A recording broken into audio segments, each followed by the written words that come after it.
Kehi Pulalsan ki Memorial Run founder kania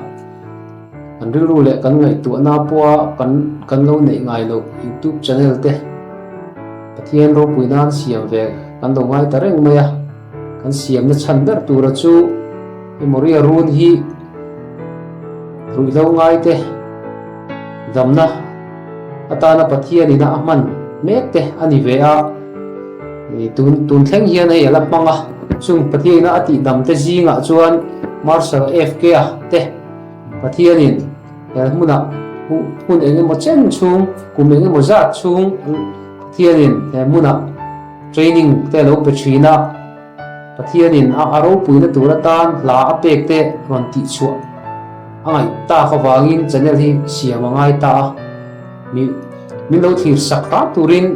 ni kanan som chewani hi pathian ngai sak em lo khovel lampo atlan em chuang lawa atul anga piang thokin ka om ve mai thina chu kwa ei zon na te e to pin thane mai takin ka be ve thina chu tianga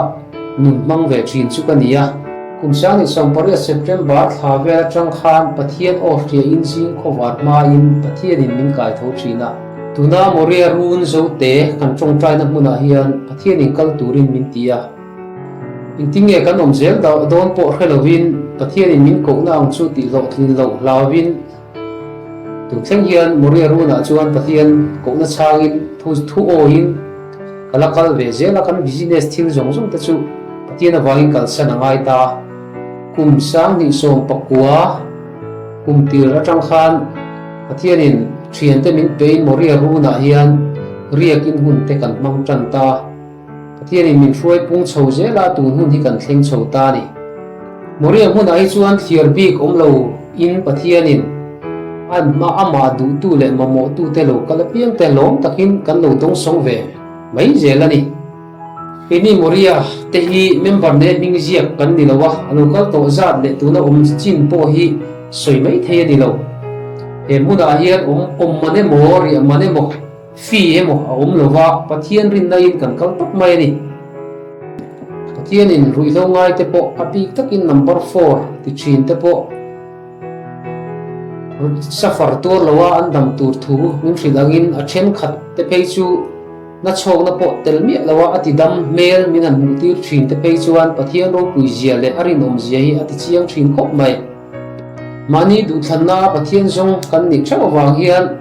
in hung a gate in kal nan te kan ti ve ngai lem lova aron lu tur te po hi om hun chung bituk kan nei lova atir lam kumli chung phei ka chu rui lo ngai te tan pathian in hun hi a hong na sabera tuna takhi chuan om sa te in so nge nan pathian in hun min man tir tam bera he muna hian no pang thalai nu le pa ko ran rang ami le ko ran om lem lo te po an local thina ko ran ming emo pol ho ming emo a Memorial muna an in retreat le in retreat kherlo mi ron tlo thin pathian in aron huai kho aron huai thin te hian pathian ro pui zia ti dang chiang thin le ni tuna hian pathian in min chan chu sak zinga mi Marshall FK a ama fakna hla a pek mangin Memorial chuan ama saberata music video naron ti chuak dona ni so panga thariat sang ni som ni le pathum zandariata on upload tan kan tuma ama Marshall FK o ka nge te po hi milo ngai thak sak turin kan som chewani ole ke hi Marshall FK kania ini suai te a kania Kehi umumi kanya, kehi sheshati kani. kan vai hian Memorial Run te kan ni ole tuna kan founder ina mon seita bang khan elai Memorial Run tal klanga lan pan na thok chang tu de singa mi kania kalom le ani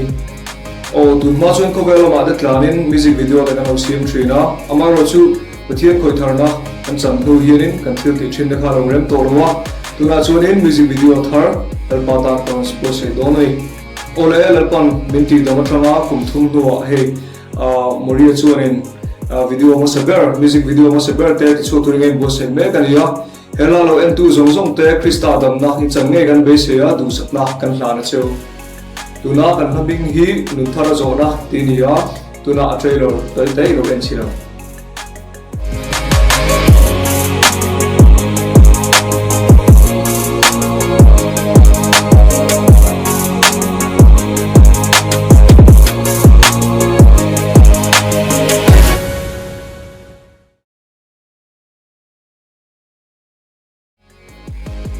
ole khaga kan na thar tu chu nia ka le ni som panga thariat sang ni som ni le pathum hi in Moria channel Moria room channel tang hian upload tang tuma thil tu zong zong te lo thil sam le ngai tuin kan som tek a cheu ini Moria run te hi kal dan ti le tum dan ti kan nei lo ba pathian tharau thiang ni min min throi dan ang zelin kan om mai zelani